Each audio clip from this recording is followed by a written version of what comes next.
Hello दोस्तों, SPB study point पे आप सबका स्वागत है। दोस्तों, आज हम बात करने वाले हैं 1897 क्रांति की नेक्स्ट वीडियो का, और ये दूसरा पार्ट होगा आपका। इससे पहले हमने प्रथम पार्ट में आप लोग को बता दिए हैं कि किस तरह से इसका स्वरूप था 1897 का और क्या क्या कारण था। तो आप नहीं देखें वीडियो को, सॉरी इसका नहीं देखें, फर्स्ट पार्ट तो आप देख लीजिएगा जा करके। और जो भी बातें हैं शुरुआती दौर में जो इम्पोर्टेंट था उसको भी बता दें उसमें, कि उस टाइम जब 1897 क्रांति शुरू हुई तो उस टाइम ब्रिटिश गवर्नर कौन थे, भारत में कौन गवर्नर था, सॉरी ब्रिटिश PM कौन थे, भारत में कौन गवर्नर था, क्या उसका प्रतीक चिन्ह था, ये सारी चीज़ों को हमने उसमें बता दिए हैं। तो आइए इसमें हम देखते हैं। इसमें हम देखेंगे 3 पॉइंट को, विस्तार देखेंगे, असफलता के कारण देखेंगे, परिणाम देखेंगे कि असफल आखिर क्यों हो गया 1897 क्रांति, उसको हम डिटेल रूप में समझेंगे। और प्रारंभिक भी हमको बता दें कि प्रारंभ किस तरह से हुआ था। आपको जैसे उसे देखें कि जनवरी 1897 में दमदम पश्चिम बंगाल से शुरू हुआ। उसके बाद फरवरी में ये रिपोर्ट जाती है आपका बैरकपुर, सॉरी बहरामपुर में जाती है। फरवरी 1897 में बहरामपुर में जाती है कि जो एनफील्ड राइफल है उसमें कारतूस लगता है, वो गाय या सुअर का चर्बी उसमें लगा हुआ है। उसके बाद जैसे ही मंगल पांडे के पास जाती है बात है मार्च 1897 में, तो उन्होंने बैरकपुर छावनी में ही 2 अंग्रेज अधिकारी जनरल बागल सार्जेंट ह्यूसन की हत्या कर देते हैं। उसके बाद प्रारंभिक शुरुआत हो जाती है। तो इसको देखेंगे वास्तविक प्रारंभिक शुरुआत कब हुई। तो वास्तविक प्रारंभिक शुरुआत की बात करें, वास्तविक रूप से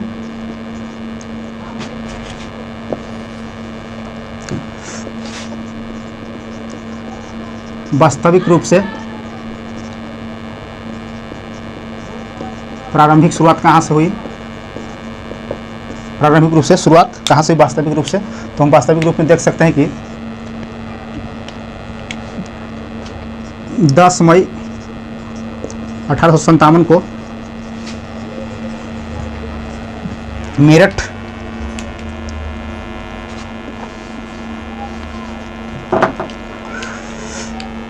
प्रारंभिक शुरुआत को एक नज़र हम देख लेते हैं।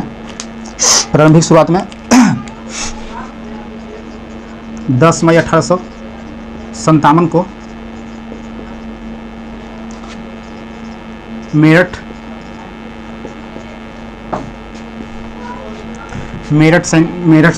छावनी में सैनिकों द्वारा अपने शस्त्रागार को लूट लिया गया। जहां गोली बारूद बंदूक रखे होते थे उसको लूट लिया गया मेरठ के छावनी में सैनिकों द्वारा, भारतीय सैनिकों द्वारा।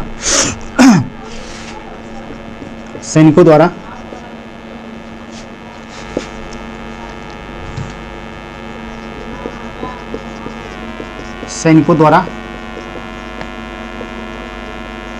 शस्त्रागार को लूट लिया गया और जो बंदी बनाए गए थे, इनके सिपाही जो दोस्त थे, ये इनको जो साथी थे, बंदी साथियों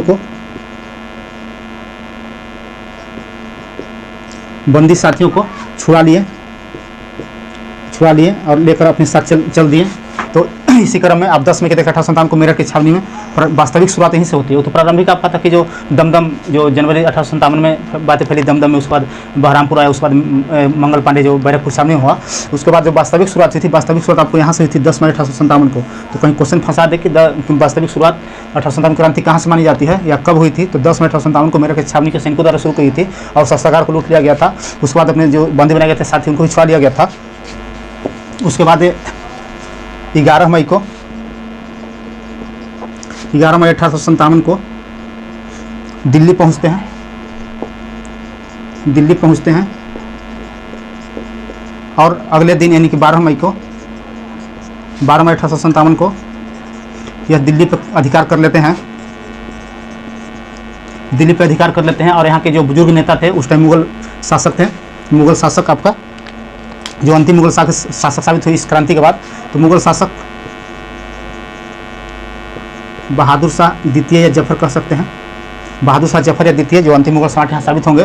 तो यह दिल्ली पहुंचकर 12 मई 1857 को यह दिल्ली पर अधिकार कर लेता है, सैनिकों द्वारा अधिकार लिया जाता है। और बहादुर शाह सबसे बुजुर्ग नेता थे, चूँकि उस टाइम देश में कोई नेतृत्व नहीं कर रहा था, चूँकि नेतृत्व का भी अभाव था। हम बताएंगे अभी कि असफलता का कारण था, उसमें नेतृत्व का अभाव होना भी असफलता का बहुत बड़ी कारण थी। तो बहादुर शाह जफर को इन्होंने अपना नेता चुने, बुजुर्ग होने के नाते इनको नेता चुना गया और इनके नेतृत्व में क्रांति जो लड़ाई था लड़ी गई। और बुजुर्ग होने के नाते एक चीज़ यहाँ देखने को मिलता है कि इनका जो सेनापति थे, सेनापति वो वक्त खां थे।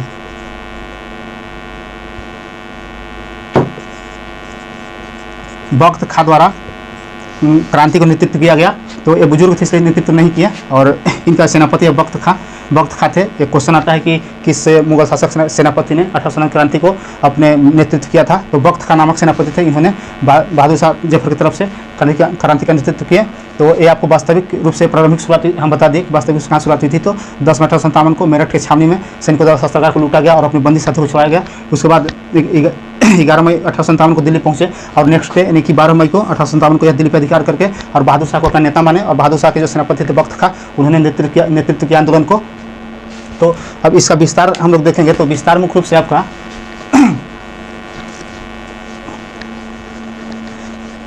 विस्तार की बात करेंगे तो मुख्य रूप से आपका बंगाल, बिहार,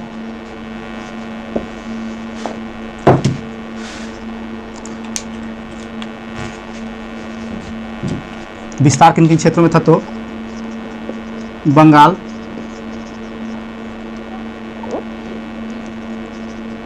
बिहार, अवध, उस टाइम उत्तर प्रदेश इसको कहते थे, सॉरी अभी वर्तमान में उत्तर प्रदेश, उस टाइम इसको अवध कहते थे। उत्तर प्रदेश में सबसे अधिक व्यापक रूप से क्रांति फैली थी। दिल्ली, कुछ राजस्थान के क्षेत्रों में भी था।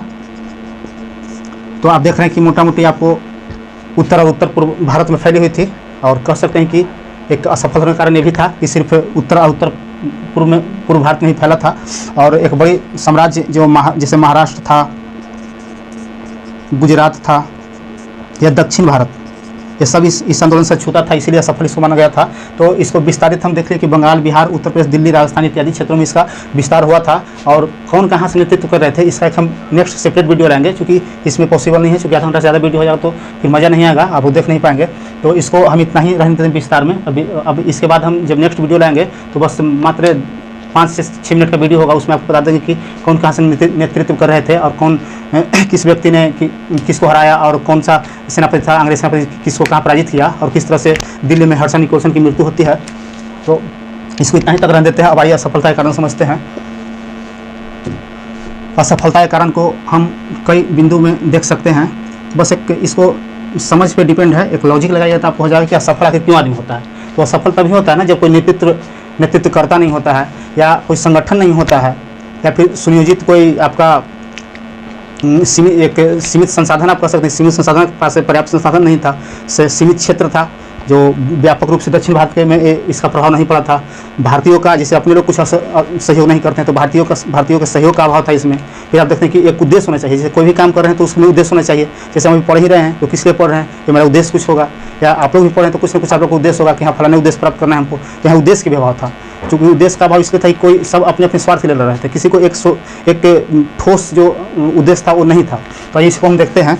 पहले हम देखते हैं कि किसी भी संगठन को नेतृत्व करने के लिए नेतृत्वकर्ता होना चाहिए। तो यहाँ नेतृत्व का अभाव था, नेतृत्व का अभाव होना। कहने का मतलब है कि मान लीजिए कि आप पटना में भी देख रहे हैं, आरा में भी देख रहे हैं कि इसका व्यापक प्रभाव था। और नेतृत्वकर्ता आप देख रहे हैं कि प्रभाव पड़ने के कारण उत्तर प्रदेश में आप बरेली देख सकते हैं, इलाहाबाद देख सकते हैं, कानपुर देख सकते हैं, लखनऊ देख सकते हैं, सभी एक छोटे छोटे रूप में नेतृत्व कर रहे थे। कोई एक व्यापक रूप से इसका राष्ट्रीय नेता नहीं था। इसीलिए असफलता का मुख्य कारण नेतृत्व का अभाव भी ना हो। नेतृत्वकर्ता का अभाव इसमें देखा गया है कि नेतृत्वकर्ता नहीं थे, इसीलिए ये असफल रहा। देखते हैं कि संगठन का अभाव। संगठन का अभाव, जैसे कोई भी आंदोलन चलता है, जैसे आप देखेंगे इसके बाद कि जैसे देश की आज़ादी दिलाने के लिए किस तरह से लोग आंदोलन करते थे, और एक संगठन में आते थे। जैसे कांग्रेस थी, कांग्रेस से बहुत बड़ी भूमिका आज़ादी दिलाने में रही। भले आज लोग कह रहे हैं कि कांग्रेस कुछ नहीं किया है, और कांग्रेस अगर नहीं होती तो शांतिपूर्ण ढंग से हम लोग को ये आज़ादी नहीं मिलती। तो कांग्रेस का एक बहुत बड़ा योगदान है भारत को आज़ाद कराने में। ठीक उसी प्रकार संगठन का अभाव था। 1857 क्रांति के समय कोई संगठन नहीं थी जो मजबूती प्रदान करती और एक समूह में सभी भारतीयों को जोड़ता। तो इस तरह कोई संगठन, तो संगठन का अभाव भी एक महत्वपूर्ण कारण रहा। नेक्स्ट है कि सीमित क्षेत्र, सीमित क्षेत्र का होना। सीमित क्षेत्र का आने का मतलब कि आप देख रहे हैं कि मुख्य रूप से उत्तर पूर्व भारत में इसका फैलाव था। बंगाल, बिहार, उत्तर प्रदेश, दिल्ली, राजस्थान इत्यादि क्षेत्रों में। अब दक्षिण भारत इससे छूता रह गया था। महाराष्ट्र भी नहीं था जो बहुत बड़ा उस टाइम योगदान रखता था अपने आप में, बॉम्बे प्रेसिडेंसी थी। गुजरात भी इससे अछूता रह गया था। थोड़ा बहुत राजस्थान का टच करता है। फिर असम में इसका विस्तार था, तो असम अगला हम जब बताएंगे वहाँ बताएंगे। तो सीमित क्षेत्र का होना एक व्यापक रूप में इसका प्रभाव नहीं पड़ा था, क्योंकि दक्षिण भारत में इसका था ही नहीं कुछ नामो निशान, इसीलिए असफल एक क्रांति मानी जाती है कि असफलता में सीमित क्षेत्र का भी अभाव होना होता है।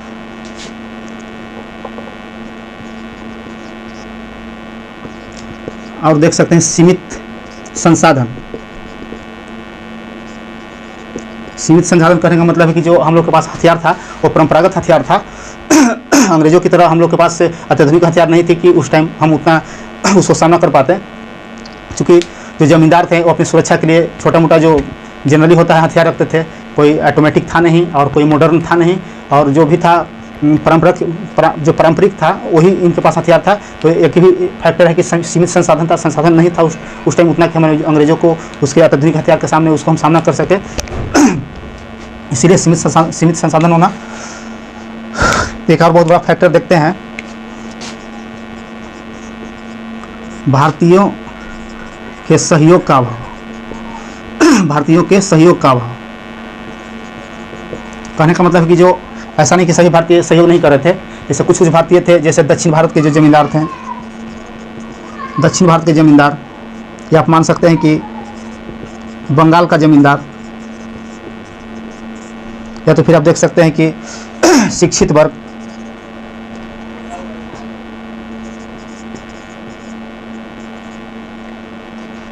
शिक्षित वर्ग, ये लोग थे जो संगठन जो क्रांति से दूरी बना लिए थे। यहाँ तक कि जो दक्षिण भारत के जो जमींदार थे और जमींदार थे, बंगाल के जमींदार थे, उन्होंने अंग्रेजों का सहयोग किया। बहुत दुख से के साथ बताना पड़ रहा है किस तरह के लोग भी उस टाइम जिंदा थे। दक्षिण भारत के जमींदार, बंगाल के जमींदार ने अंग्रेजों का सहयोग किया। और शिक्षित वर्ग थे जो समझ रहे थे कि अपने अपने लोग स्वार्थ में लड़ रहे हैं, तो हम इसमें क्यों जाएं। तो ये लोग तटस्थ थे, इनको आंदोलन से कोई मतलब नहीं था। और जो दक्षिण भारत के जमींदार थे वो अंग्रेजों को मतलब सहयोग ही किए। जहाँ तक कुछ थे जो बंगाल के जमींदार भी इसको सहयोग किए थे। तो ये सब बहुत घातक साबित हुआ ये क्रांति को असफल होने में। तो अंग्रेज भारतीय के सहयोग का अभाव। फिर इसी में हम लोग देखेंगे कि उद्देश्यों का स्पष्ट न होना। उद्देश्यों का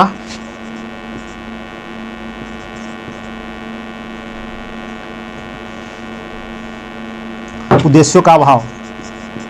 उद्देश्यों का अभाव, ऐसा कोई उद्देश्य नहीं था। चूँकि आप इस तरह से समझ सकते हैं कि जिस तरह से हमने देखा कि जो डलहौजी का हड़प नीति था, उसके तहत जो जमींदार लोग का जमीन हड़प लिया गया था, समाज हड़प लिया गया था, तो सभी अपने अपने स्वार्थ के लिए लड़ रहे थे। किन्हीं का एक उद्देश्य नहीं था कि हमको भारत को आज़ाद कराना है या तो फिर हमें यहाँ से भगाना है। उन लोग को फिर सिर्फ अपना मतलब था। जैसे बाबू वीर कुंवर सिंह के देख लीजिए, जो आरा से थे, इन्होंने एक जमींदार थे। तो सभी जमींदारों ने नहीं, कुछ जमींदारों ने सहयोग किया था अंग्रेजों को, बाकी सभी जमींदार तो लड़ ही रहे थे। शिक्षित पर तटस्थ रह गए थे, और जो भी छोटे मोटे किसान थे, मजदूर, सब लड़ रहे थे इसमें। तो यहाँ पे देखने को मिलता है कि जमींदार अपनी जमींदारी बचाने के लिए बाबू वीर कुंवर सिंह लड़ रहे थे 1857 क्रांति में। फिर आप देखते हैं कि जब नाना साहब जो उनका पेशवा पद था या उनको जो पेंशन की बातें थी अंग्रेजों से, उसके लिए लड़ रहे थे। फिर डलहौजी की नीति के तहत ही, हड़प नीति के तहत ही गोद लेने की प्रथा समाप्त कर दी गई थी। उसमें मुख्य रूप से रानी लक्ष्मीबाई जो लड़ रही थी अपने दत्तक पुत्र को अधिकार दिलाने के लिए लड़ रही थी। लखनऊ से हजरत बेगम लड़ रही थी, वो अपने गद्दी प्राप्त करने के लिए लड़ रही थी। तो सभी का अपना अपना एक अलग मतलब इसमें मकसद था लड़ने का। इसलिए हम कह सकते हैं कि यहाँ उद्देश्यों का अभाव था, उद्देश्य स्पष्ट नहीं था क्या करना है। तो ये भी बहुत बड़ा फैक्टर रखता है। तो हमें असफलता के कारण को मुख्य रूप से देखा कि नेतृत्व का अभाव था। कोई व्यापक रूप से नेतृत्व करता नहीं थे, कोई एक राष्ट्रीय स्तर का नेता नहीं थे इसमें। फिर संगठन का अभाव था, कोई ऐसा संगठन नहीं था, कोई संस्था नहीं थी जो सभी को एक समूह में जोड़ सके और एक राष्ट्रीय लेवल पर इसका नेतृत्व कर सके। संगठन के माध्यम से सीमित क्षेत्र का होना, तो हम लोग देख सकते हैं कि मुख्य रूप से उत्तर और उत्तर पूर्व भारत में इसका फैलाव मिला। दक्षिण भारत के बहुत बड़े एक भूभाग में इसका विस्तार नहीं मिला, इसलिए सफल रहा। सीमित संसाधन कहने का मतलब कि हम लोग के पास जो हथियार था वो परंपरागत था, और वो लोग के पास था जो अत्याधुनिक हथियार था, उसके सामने हम लोग टिक नहीं पाए। भारतीय के सहयोग के अभाव, भारतीय कुछ ऐसे राजा आए थे जिन्होंने अंग्रेजों को ही सहयोग किया, और जो मुख्य रूप से शिक्षित वर्ग थे वो तटस्थ रहे, वो इस आंदोलन में भाग नहीं लिए। उद्देश्यों का अभाव, कोई स्पष्ट उद्देश्य नहीं था, सभी अपने अपने उद्देश्य के लड़ रहे थे। नाना साहब का अलग उद्देश्य था, रानी लक्ष्मीबाई का अलग उद्देश्य था, बेगम हजरत महल के लिए का अलग उद्देश्य था, बाबू वीर कुंवर सिंह का अलग उद्देश्य था। तो हमने असफलता के कारण देख लिए। अब देखते हैं इसका परिणाम क्या हुआ। परिणाम देखेंगे तो सबसे बड़ा बदलाव सैनिक के विद्रोह था, तो सैनिक में ही किया गया। तो इसमें आप देख सकते हैं परिणाम में कि जो पहले सैनिकों का अनुपात था, सैनिक का अनुपात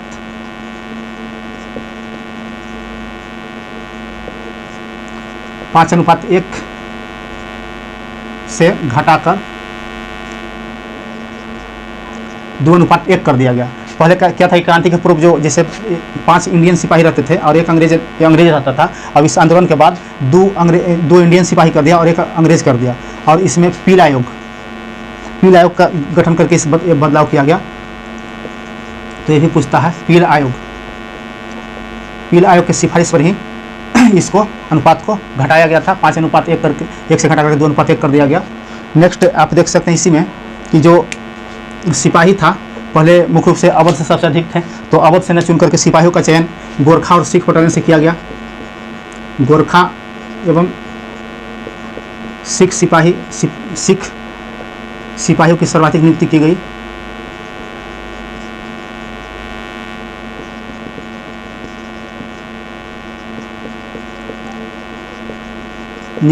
अवध के सैनिकों को हटा करके वहाँ कम कर दिया गया। गोरखा सिख सिपाही की सर्वाधिक नियुक्ति की गई।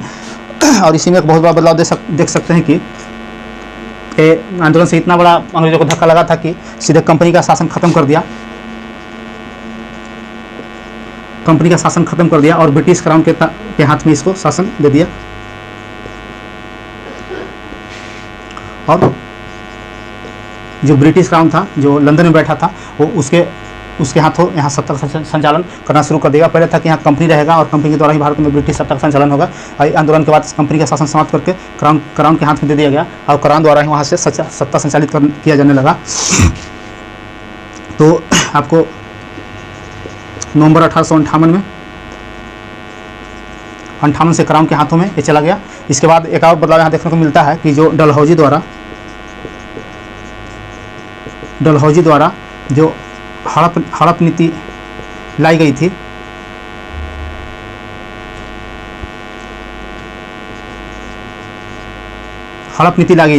जो हड़प नीति जिसके तहत साम्राज्य हड़प लिया जाता था और जमींदारों को जमीन हड़प ली जाती थी, तो इसको खत्म कर दिया गया पूर्णतः। और कहा गया कि पूर्ववत ही जमींदारों की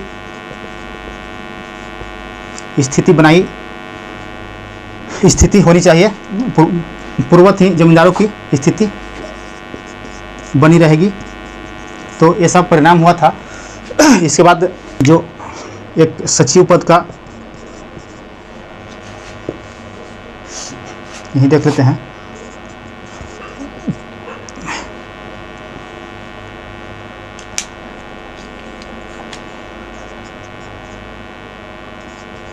सचिव पद बनाया गया जिसमें 15 सदस्यों का मंत्रिपरिषद था। तो यहाँ पे बदलाव देखने को मिला, इसका परिणाम हुआ। फिर आप देख रहे थे कि जो एक लंबे समय से 1526 से ही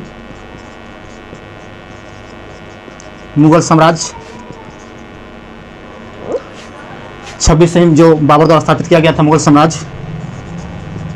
साम्राज्य जिसका अंत हो गया। और बहादुर शाह जफर को जो आपका अंतिम मुगल शासक थे, बहादुर शाह जफर बोलिए, उनको पकड़ करके रंगून में निर्वासित कर दिया गया और यहीं पे उनको 1862 में मृत्यु हो गई। इस प्रकार से आप कह सकते हैं कि एक ये भी बहुत बड़ा परिणाम देखने को मिला कि मुगल वंश 1526 से शासन करते आ रहा था दिल्ली पे, उसका 1862 में 1862 में इसकी मृत्यु के साथ ही खत्म हो गया। तो हमने परिणाम में देखा कि सैनिकों का अनुपात 5:1 से घटा करके 2:1 कर दिया गया पीला आयोग के गठन पे। और इस आंदोलन के बाद मुख्य रूप से अवध के इससे पहले सर्वाधिक अवध से सैनिकों थे, उसको हटा करके मात्रा कम करके गोरखा और सिख सिपाहियों की सर्वाधिक नियुक्ति की गई। और इसको एक बहुत बड़ा बदलाव देखने को मिला कि 1858 में जिसको कंपनी को से सत्ता छीन कर ब्रिटिश क्राउन, जिसको ताज भी कहते हैं, ताज को नियंत्रण करने के लिए, भारत में शासन नियंत्रण करने के लिए इनके हाथ में दे दिया गया। और जो डलहौजी था, लॉर्ड डलहौजी, जो हड़प नीति था उसको समाप्त कर दिया गया, हड़प नीति को। और जो जमींदार थे जिसको जमीन छीनी गई थी और जो अधिकार छीना गया था उनको लौटा दिया गया और कहा गया कि पूर्ववत ही जमींदारों की स्थिति बनी रहेगी। सचिव पद का यहाँ एक पद सृजन होता है जिसमें 15 सदस्यीय मंत्रिपरिषद होता है और ब्रिटिश क्राउन के नियंत्रण में चलता है। और जो मुगल सत्ता आपको 1526 से दिल्ली पर राज करते आ रहा था उसका भी यहाँ अंत हो जाता है। और यहाँ एक और देख सकते हैं कि बदलाव देखने को मिला कि जो अभी तक गवर्नर जनरल के नाम से जाने जाते थे,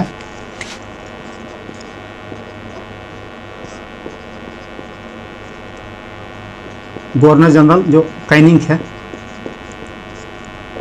थे उनको पद बदल दिया गया, एक ख़त्म कर दिया गया। यहाँ वायसराय माने राजा का प्रतिनिधित्व कह सकते हैं, ताज जो क्राउन था रानी का प्रतिनिधित्व भी कह सकते हैं, प्रतिनिधि वायसराय पद बनाया गया। इसमें भी प्रथम वायसराय लॉर्ड कैनिंग हो जाएंगे,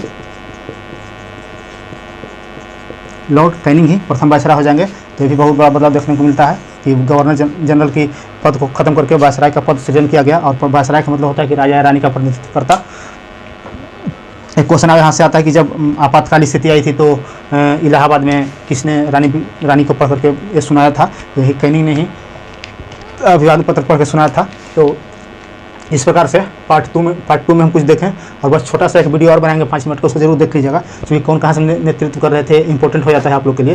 तो ये आपको 1857 को ख़त्म हो जाएगा, 1857 क्रांति। फिर इसके बाद हम आपको लाएंगे जनजातीय या जो भी होगा आगे, जो अच्छा चैप्टर होगा जहाँ से क्वेश्चन फंसता है हर एक बार, बिहार दरोगा, बिहार पुलिस, BPSC या सभी एग्जाम में, उसको हम जो फोकस किए हैं बिहार दरोगा स्पेशल और बिहार पुलिस पर, इसीलिए उसी टाइप के हम बताते हैं और मैक्सिमम लोग को फायदा होगा क्योंकि बहुत डीपली हम बताते हैं। तो वीडियो को लास्ट देखिएगा, देखने के बाद लाइक सब्सक्राइब से जरूर कीजिएगा और 1 से 2 दोस्तों को जरूर शेयर कीजिए। बहुत कम व्यूज आ रहा है और सब्सक्राइब भी नहीं बढ़ रहा है, तो उम्मीद करते हैं कि आप लोग करेंगे। धन्यवाद।